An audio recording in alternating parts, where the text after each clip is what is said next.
Hello friends, आप सबों का ममता मिश्रा कुकिंग चैनल पे सुस्वागतम। आज की रेसिपी कच्चे हरे कटहल का खट्टा स्पाइसी चटपटा यमी अचार का है, जो सिंपल से सिंपल दाल चावल को भी मजेदार, चटपटा और बहुत ही बेहतरीन बना देता है। रेसिपी सिंपल और आसान है। पसंद आए तो वीडियो को लाइक, शेयर और चैनल पे नए हैं तो इसे सब्सक्राइब अवश्य करें। तो चलिए फटाफट आज की रेसिपी बनाना स्टार्ट करते हैं।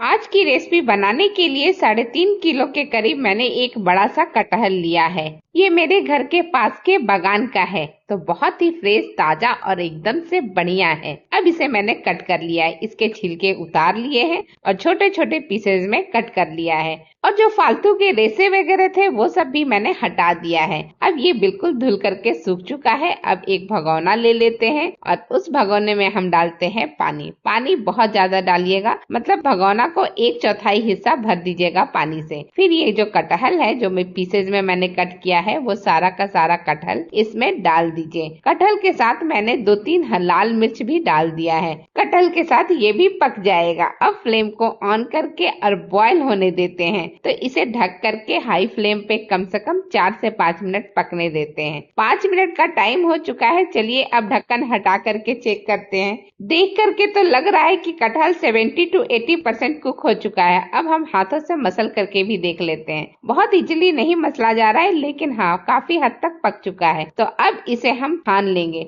और छानने के बाद इसे इस तरह से हम फैला देंगे एक कपड़े के ऊपर। कॉटन का कपड़ा हो तो ज्यादा बेटर होगा, फटाफट सूख जाएगा। और इसे धूप में कम से कम 3-4 घंटे के लिए छोड़ देते हैं। इसी बीच 3-4 घंटे के बाद चलिए हम पहले मसाला बना लेते हैं। तो मसाले के लिए मैंने आधा टेबल स्पून अजवाइन, 1/4 चम्मच हमने लिया है काली मिर्च, 1/4 चम्मच हमने मंगरेल लिया है, आधा टेबल स्पून के करीब जीरा लिया है और ये हमने बहुत थोड़ा सा लिया है मेथी दाना, 1/4 चम्मच से भी कम है। आधा कप के करीब हमने साबुत धनिया लिया है और साथ ही हमने हींग लिया है। हींग का डब्बा ही लिया है, बांधनी हींग है हमारे पास। आप कोई सा भी हींग ले सकते हैं। जब मैं हींग डालूंगी उस वक्त इसकी मात्रा बता दूंगी। तो इस हींग के डब्बे को साइड में रखते हैं। और ये अमचूर पाउडर है, ये मैंने 1/4 कप के करीब लिया है।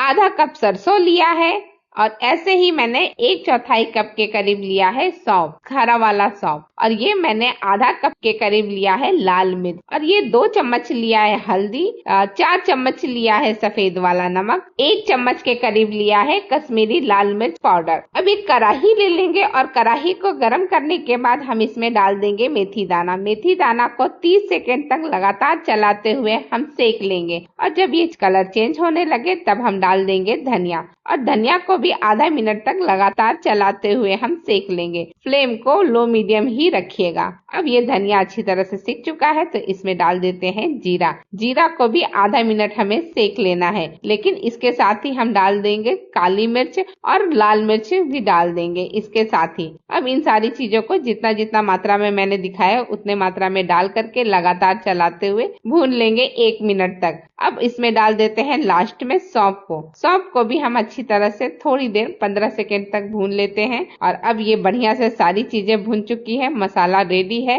अब फ्लेम को बंद करके इसे ठंडा कर लेते हैं दूसरे बर्तन में। और फिर कढ़ाई या पैन को खाली करके उसमें डाल देते हैं सरसों। सरसों को 30 सेकेंड तक ही सेकना है, बहुत ज्यादा देर तक सरसों को नहीं सेकना है। बस सरसों के अंदर से नमी दूर हो जानी चाहिए। अब इसे भी बंद कर देते हैं और थोड़ा ठंडा कर लेते हैं। तब तक ये जो मसाले थे वो अच्छी तरह से ठंडे हो चुके हैं। तो इन मसालों को हम डाल देंगे मिक्सी के जार में और अच्छी तरह से इन मसालों को हमें पीसना है। तो पहले सारे के सारे मसाले हमने डाल दिए मिक्सी के जार में। अब इसका ढक्कन बंद कर देते हैं और इसे अच्छी तरह से ग्राइंड कर लेते हैं एकदम पाउडरी फॉर्म में।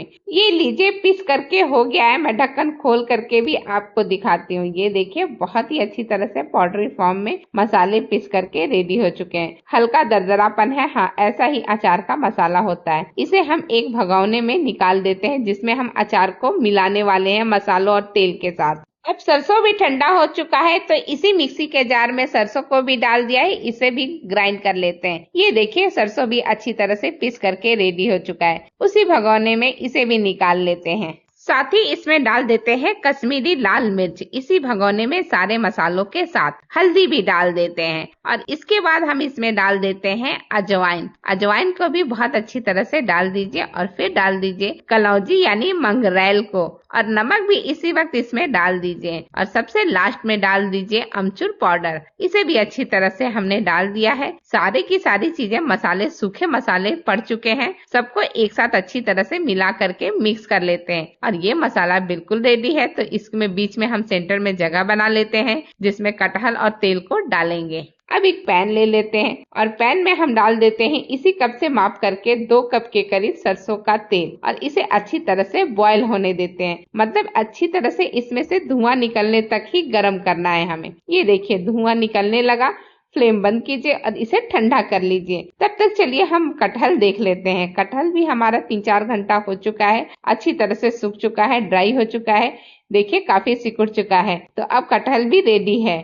तो सारे कटहल को डाल देते हैं मसाले वाले भगोने में और सारा कटहल पल चुका है। अब तेल की बारी है। तेल भी काफी हद तक ठंडा हो चुका है, हल्का गर्म रह गया है। तो इसमें आधा टेबल स्पून के करीब हमने हींग डाल दिया है तेल में ही और अच्छी तरह से मिलाने के बाद, एक बार चलाने के बाद हम सारा तेल डाल देंगे कटहल और मसाले के ऊपर और फिर धीरे धीरे करके अच्छी तरह से सारे मसाले को पहले हम पलटा से मिक्स कर लेंगे और जब सारी चीजें मिक्स हो जाएंगी तो अगर थोड़ी सी कसर रह जाए, लगे आपको कि अच्छी तरह से मसाले लिपटे नहीं है कटहल के साथ, तो दोनों हाथों का उपयोग करते हुए बहुत ही आराम से सारे मसाले को लगा लीजिए कटहल के ऊपर। ये देखिए बहुत ही अच्छी तरह से सारे मसाले सारे कटहल के ऊपर लग चुके हैं। अभी भी इसमें थोड़ी सी कसर बाकी है सिरका की। तो हमने व्हाइट विनेगर डाला है। इसको मैंने 4 चम्मच के करीब व्हाइट विनेगर डाला है। इसे भी अच्छी तरह से सारी चीजों के साथ मैं मिक्स कर लेती हूँ और अब ये बढ़िया सा अचार बन करके रेडी है। अभी ये थोड़ा सूखा है, कोई बात नहीं, जब हम इसे बरनी में भरेंगे ना